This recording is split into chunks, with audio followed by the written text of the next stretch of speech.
Welcome to the Immortal Legendary Composers Club. I'm your host, Baroque Classical and Romantic Master, Joseph L. Clark. I'm going to introduce you to some of the legendary composers and how I'd say they would talk in this club. So, first, I'll start out by saying I'm Clark. I have Opus 4001 to 200. I now beat Telemann, who had the record of 3500, with Opus 4000. I've been working since 12 to 31, and I've written every piece of classical music known to man. Thank you. Mike, I'll give it to you, Johann Sebastian Bach. I'm Bach. I wrote cantatas in a week. I tirelessly worked even until my death with the art of fugue, and it was a piece underappreciated even to this day, but that's where my genius shines the most. What I wanted to say to you fools and morons of low room temperature IQ is that you didn't appreciate Clark, my buddy, in his time. You will eternally suffer for this. Many of you will go to hell, unlike Clark and myself, where you will see Joe playing organ, playing in his mansion, and getting thousands of people appreciating him and praising him, even on Earth. That's all I got to say.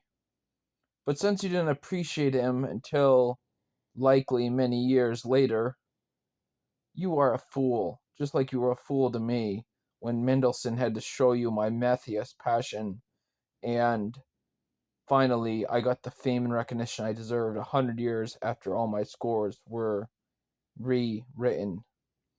Here, I'll give the mic to Wolfgang Amadeus Mozart. You fools don't realize what I keep saying, do you? You're so stupid. I've written the Requiem Mass and over 22 operas. Clark's, Clark's, Clark's. I can't even say it. Clark's life is living out like a genius opera. I couldn't even write it. So what I wanted to say is that you're only side characters in a BBC docudrama. Yeah, you'll realize that a little bit too late, that you were an NPC and a karmic, but it'll be too late because you'll go to hell. How many times has he tried to tell you the gospel, dude? That's a whole another story. Yeah, I have a questionable background, and I make cat noises, meow. But he's made the immortal statement. Put that pussy in the pound, it's been bad. Here, Beethoven. I'm Ludwig von Beethoven, the greatest classical and romantic composer of history. I tried to marry Giulietta Gacciati, but she said because I had no money, I couldn't marry her. You fools. Clark rhymed the words, no money, no honey, and I found that to be true way back in my time in 1750 and 1800. What you don't realize is that Clark is better than me. Yeah, I'll admit it. He's better than me because his fugues were 12 different fugue subjects at the same time, all in perfect counterpoint. I tried to write a fugue, but I wasn't able to do it. But Clark's able to write fugues, canons, sonatas, symphonies, concertos, string quartets, violin sonatas, nocturnes. He's an absolute genius. And if you don't appreciate him now, you'll probably never go to his mansion. I hope when Joe goes to heaven and you fools are all falling to hell over and over, like hell says, requiring more souls, or for the few that do get in, even if you want to visit his palace, I hope that you have to write 1,000 pieces like he did in 10 years just to appreciate the greatness of my best friend, Joseph Clark. Here, Chopin, you take the mic. Yes, I wrote nocturnes and sonatas that were great. But when Clark writes a piano work, it's like he's coming up with notes and melodies that didn't exist before my time. So I declare Clark as the best pianist in the world. Of course, I was competing with Franz Liszt, who I'll give the mic next to. He's one of the best pianists and organists and multi-instrumentalists in the world. As if it wasn't enough to play piano, he also played violin and cello and flute and drums and organ. Come on.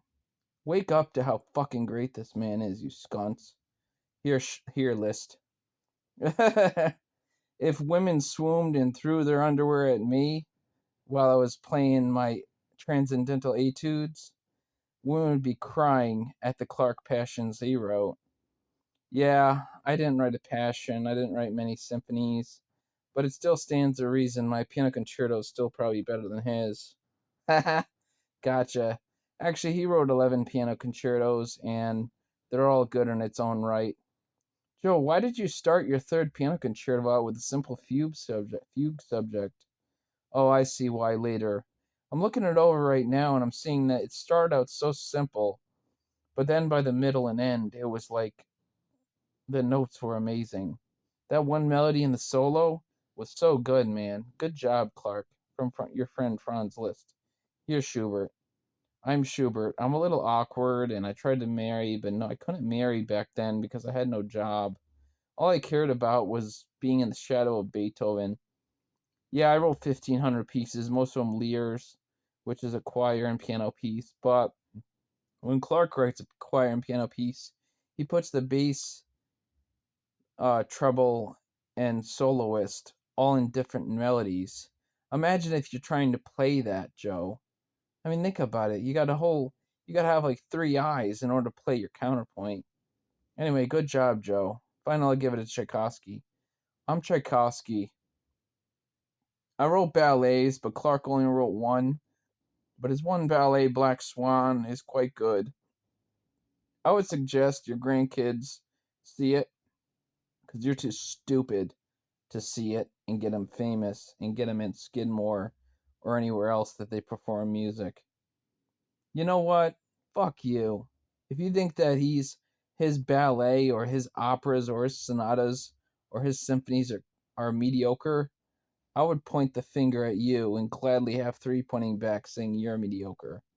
Here, Brahms, take the mic. I'm Brahms. You know, Joe, we have a good relationship. When you were a little kid, I played my Brahms lullaby in a teddy bear.